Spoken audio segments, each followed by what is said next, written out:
Sa kahabaan ng kalye Gastambide sa Maynila, tawag pansin ng isang pedicab na nasa gilid ng kalsada.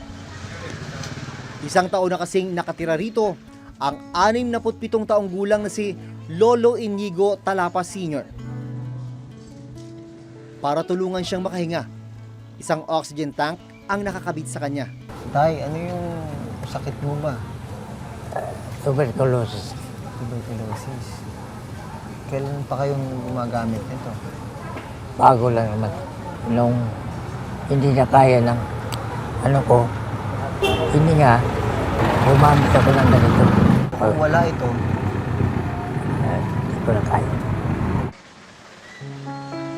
4 ang anak ni Lolo Inigo. Namatay ang bunso niyang anak habang nakakulong naman ang isa pa.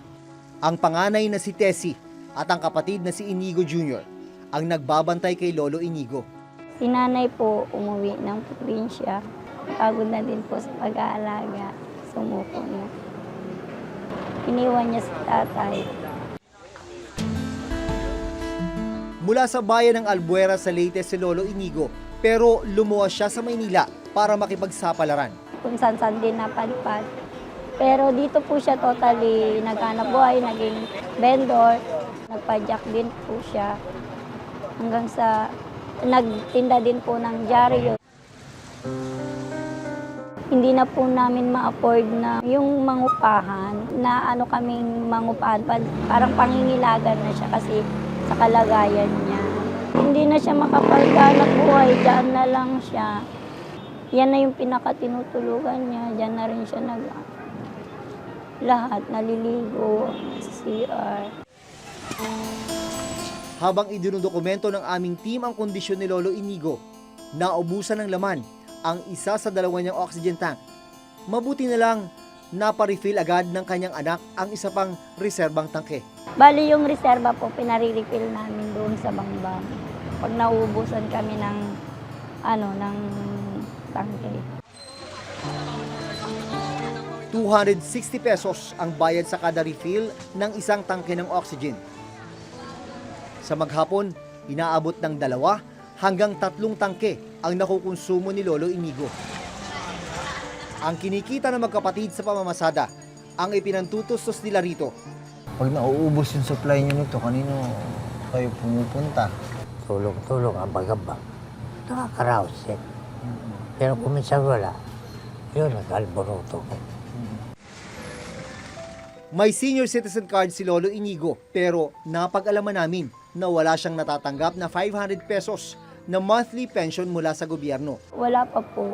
Ang meron lang siyang natanggap itong last time yung pa-birthday daw sa senior citizen. May PhilHealth card si Lolo Inigo. Ang problema, hanggang 45 days of confinement lang ang sakop ng PhilHealth. Dahil sa dalas ng paglabas-masok ni Lolo Inigo sa ospital, naubos na rin ito. Ditong nakarang Martes, nakipag-ugnayan ng aming team sa Crisis Intervention Unit ng DSWD NCR para ilapit ang sitwasyon ni Lolo Inigo.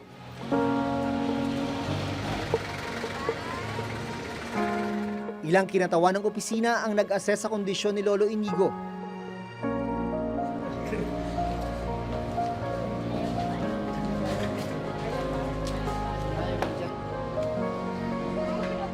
Saka siya dinala sa pinakamalapit na ospital para maipasuri at maobserbahan. Diagnosis ng doktor sa kanya is pulmonary tuberculosis po. Ang pinaka mabibigay po namin na medical assistance, ando na po yung hospital bill, yung kailangan niya po pong mga gamot, kung mabibili man po sa labas ng ospital.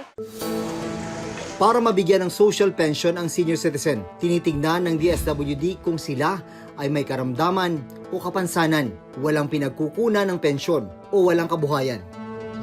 Sinubukan naming makipag-ugnayan sa tanggapan ng DSWD Social Pension Office para tulungang mag-apply sa social pension si Mang Inigo, pero naghihintay pa kami ng kanilang tugon.